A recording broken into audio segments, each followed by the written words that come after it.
Hello, Hitless Gaming here. I want to talk a little bit more about this mining prospector pack thing. Um, I didn't read the open letter to CCP before making the video. I understood that the prospector pack was controversial before I got upset, and there's now, or there was before I made the video, a open letter to former CSM members on the Prospector Pack. What I'm going to do is I'm going to read the open letter, and then I'm going to give you guys my thoughts on it, as I may have another take on it or a slightly different take. I understand quite a bit on this, but I will not say that I understand everything. So let's just go ahead and read it, and then after I read it, we will go into my thoughts on it. I've highlighted a couple bits that I want to talk about, and my reasoning as to why it's not quite on the line, but it is really damn close to being on the line. I have problems with this pack because it includes a ship, but I also don't have problems because of the way it was done. So I have a mixed opinion, if that makes sense. But let's see what Brisk Rubal has said. I'll go ahead and read his post. Go ahead and switch over to my general capture screen. So Bristol Rubal said EVE Online is 19 years old. Or, well, let's start with the title. An open letter to CCP from current and former CSM members on the Prospector pack. EVE Online is 19 years old, and throughout these 19 years, a few things have been sacrosanct.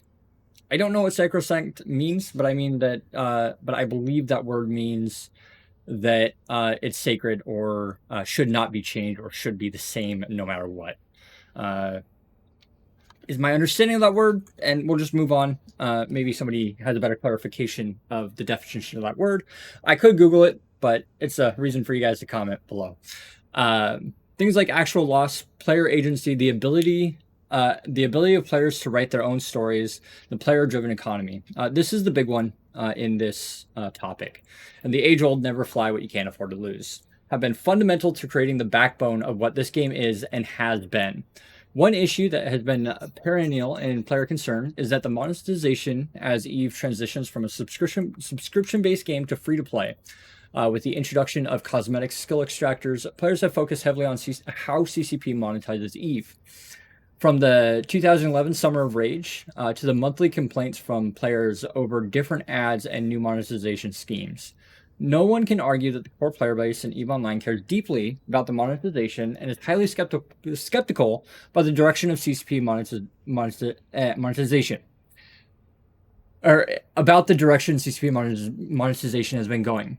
Core players have deeply held fears that there is a slippery slope at play when it comes to EVE monetization.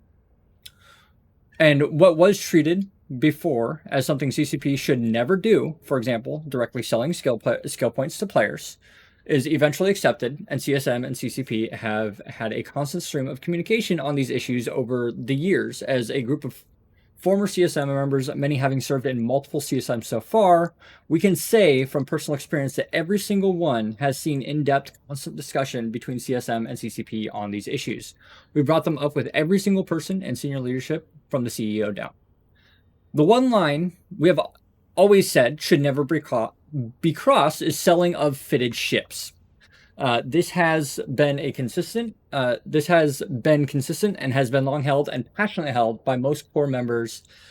None of us have talked about with any of our fellow CSM members who believe that selling fitted ships was acceptable means of monetizing the game. Any sale like this would have a negative impact on the game economy for a variety of reasons, but most importantly because it would both set an in-game price for ships as a function of real-life costs of the sale, as we see with skins, and because it would edge out producers by producing free ships, because it requires, the term free comes from the fact that it would require no in-game work. You could just buy them, hence pay to win. I feel like adding that little injunction there, I lost it. Function real costs, free ships that do not require in-game time or materials to produce. I guess I didn't need to iterate on that. He made this post pretty clear. CCP has been selling player destroyer packs in some form for many years now, with the newest incarnation coming out in June 21. And despite repeated statements of concern from the CSM, you continue to sell this today. Many players are unaware of this because it's targeted at new players, and is also less egregious because new players receive free fitted destroyers as part of rewards for engaging in the new player experience. This is key. You play the new player experience, you get the ship. You can also buy a little pack once that gives you the ship once. Today you announced a $25 sale that includes a fully fitted miner barge. Well, this is not the first time that bright line against selling fitted ships has been crossed. It is certainly the most egregious example of it.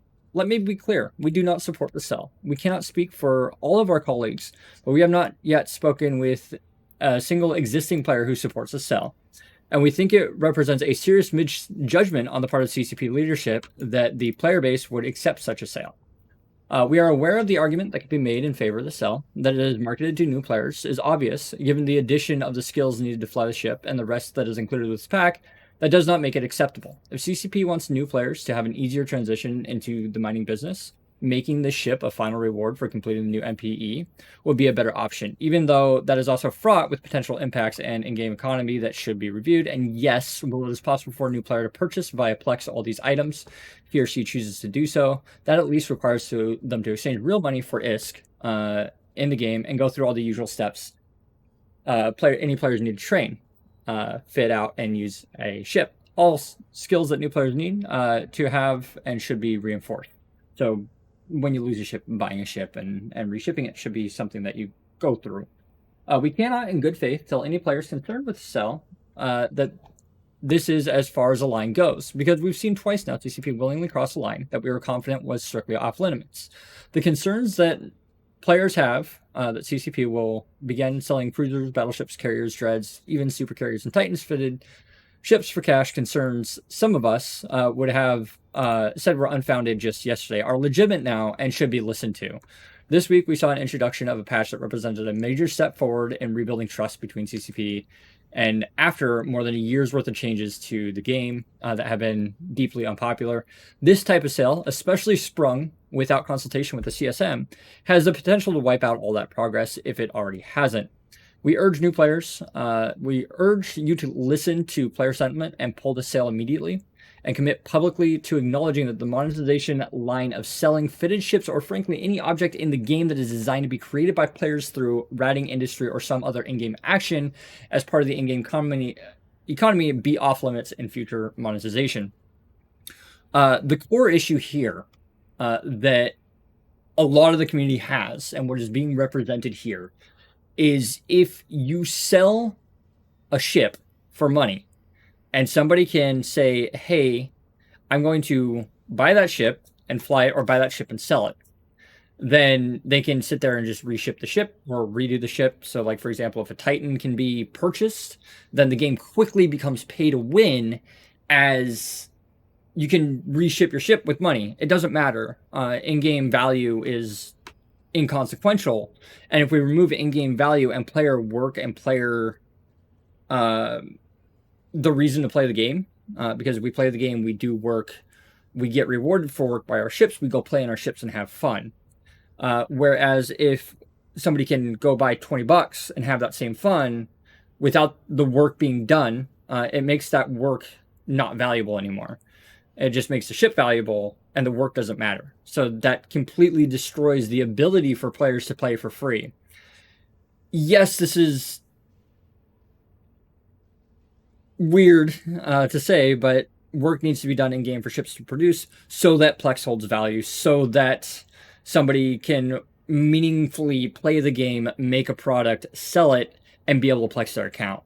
And as a free-to-play player, I hold that very strong feeling that my work, when I do something in game, needs to hold value. And if you remove the value from that work, it will destroy the game. That being said, I want to put out a couple things that are facts about this. He states that the $25 sale includes a fully fitted mining barge. It does not include a fully fitted mining barge. It includes a mining barge and some modules that are common on the mining barge, and then tells you to go at it. And it is a really, if you look at the fit that it is, it's a partial fit that doesn't have rigs, and it has it has its mid slots and its high slots full, and then variations for the low slots and high slots. So it's kind of a, hey, this is how you can mine. Try it, is basically what it is. In my opinion, this is very close to that line of selling ships, and I'll explain why that is. But if I could buy this pack repetitively and be able to reship my ship, that's one thing. But if I can only buy it once, ever, on my account, then that ship that it comes with isn't really valuable. You can't reproduce the effect without spending a lot of money. And that is a huge deterrent to continue to do that. But at the same time, if somebody has enough money, they're not going to care, and they're just going to make another account and do the thing, and make another account and do the thing. But that doesn't make sense, so it doesn't make sense. And so it is a chip, but it's not something that's going to be repeated. And I feel like it will. The pack's design, and I know he said he's aware of how it is possible, how what was it? That there are arguments in favor, can be made in favor of the cell that is marketed to new players, obvious given the additional skills needed to fly the ship and the rest that is included in this pack. But I do want to point out that we are somehow also okay with it being the end of an MPE experience, which has another impact. So when you add something at the reward of a new player experience or a large reward at the end of a short operation, it may become favorable to do that operation than the standard way of building the thing. So, for example, if I do the new player experience and get a destroyer, and I immediately lose that destroyer, as a new player, the ability to mine and build a destroyer is really poor. So spooling up another character and then repeating that and then getting another destroyer is something that people have done, and it is something that I've watched people do when there's some kind of reward or bonus for signing in an account once a day. We've had people make 200 accounts and do the free 10 millionest reward on 200 accounts every day, which is ridiculous. But if we add the retriever at the end of the MPE, and the retriever is 60 million ISK, and the MPE takes you like a half an hour to do, you can repeat the MPE over and over again and make 120 million ISK by selling a retriever, and then none of the production guys are going to want to build a retriever. So that kind of makes sense. But what I'm definitely not going to do is buy this pack, lose my retriever, and decide to buy this pack again, make another character, and then decide to buy this pack again. Because the retriever is so small in the portion of it, it's kind of like, and I was trying to think of a really good analogy, and I thought of two. I actually thought of a third one, but I'm not sure if it's as relatable to as many people. One relates to me heavily. I have to buy these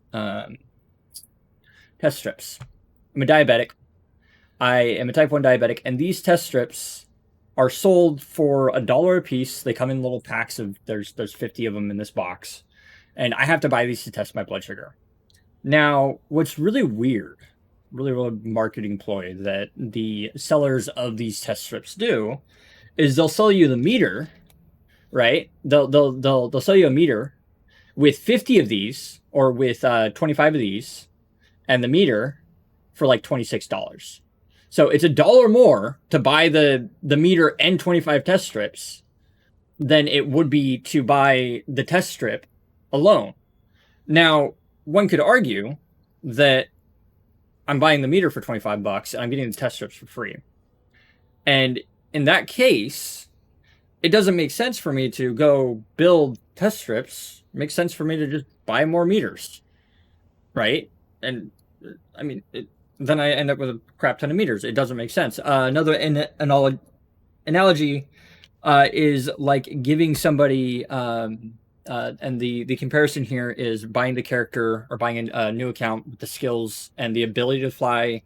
The ship is the base, so the meter is that, and the ammunition is the test strip. And so, since we view ships as ammunition, one one way of looking at it is buying the skills is like buying the weapon or the gun, and then being given a free clip of ammo with the gun, and then the gun manufacturer is getting really upset that, or not the gun, but the ammo manufacturer is getting really upset that the gun came with a free clip. But if you don't sell the gun in the first place, somebody's going to go use the gun, or use the gun and consume the ammo. I do believe, and we're going to get into theory here really quickly. If a new player buys this pack and then loses a ship and then goes and buys another retriever with the insurance and then goes and buys another one, which they can do, by the way. You can buy like 2 or 3 retrievers with the stuff that you get in the pack.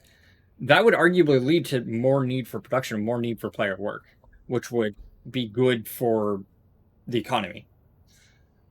But like you said, if we fall on the slippery slope of selling bigger and more significant assets in the game, it could be very bad. And the big question of this post is this on that line?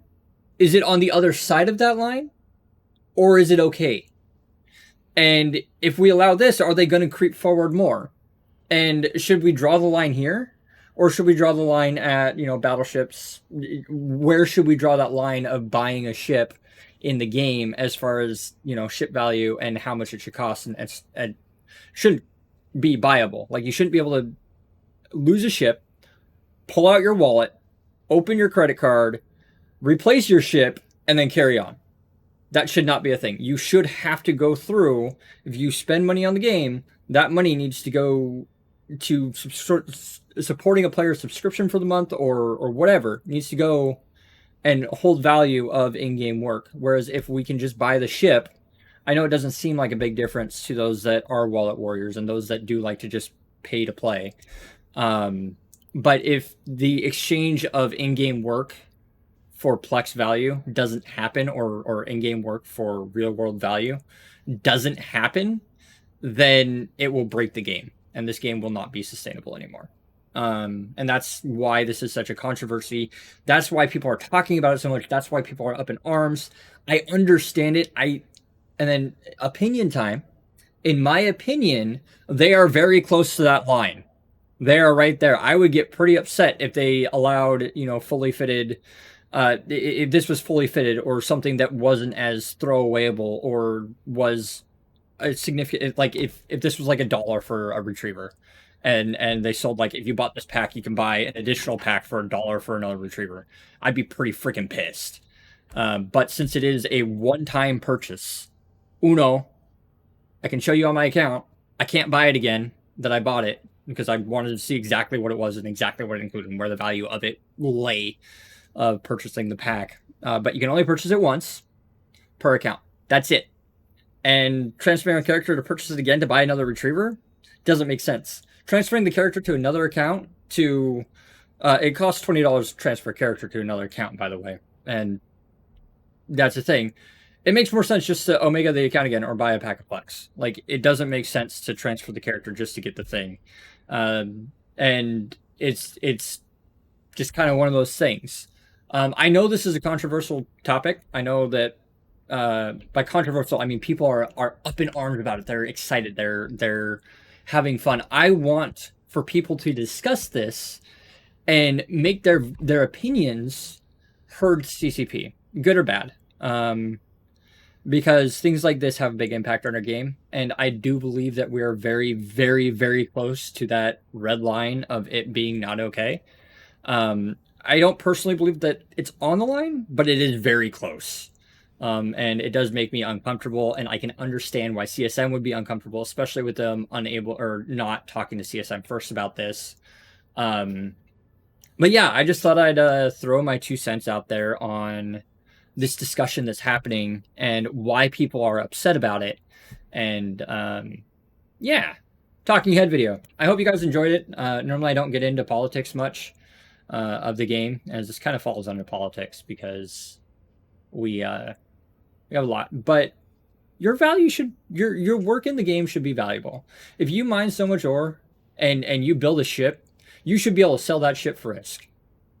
What you do in game should matter. It should count. It should definitely be impactful in the world, and that is the foundation of EVE Online, and I believe very firmly on that. And this is very close to disrupting that value ecosystem.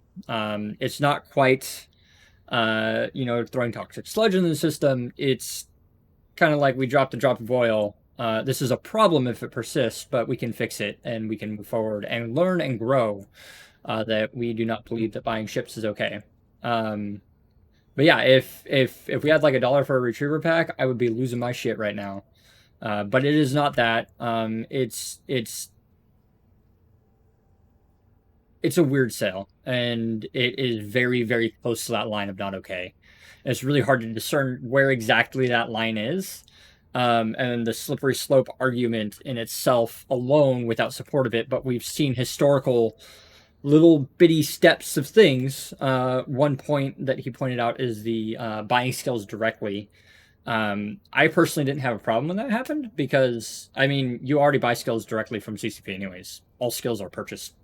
Skills cannot exist in the game without spending money in the game. So for a skill point to be generated, real world money has to be put in the game. You can't generate a skill point. Well, I guess after 5 million on a brand new character. Anyways, I digress. To progress more than 5 million skill points on a character, you need to spend money on the game to progress the character, and to extract skills off of a character to sell to another player, the character has to be above 5 million skill points. And that's a barrier put in so that if, the initial free skill points, and then that's how why alpha daily injectors exist. So you can progress without spending money. It's not crazy expensive.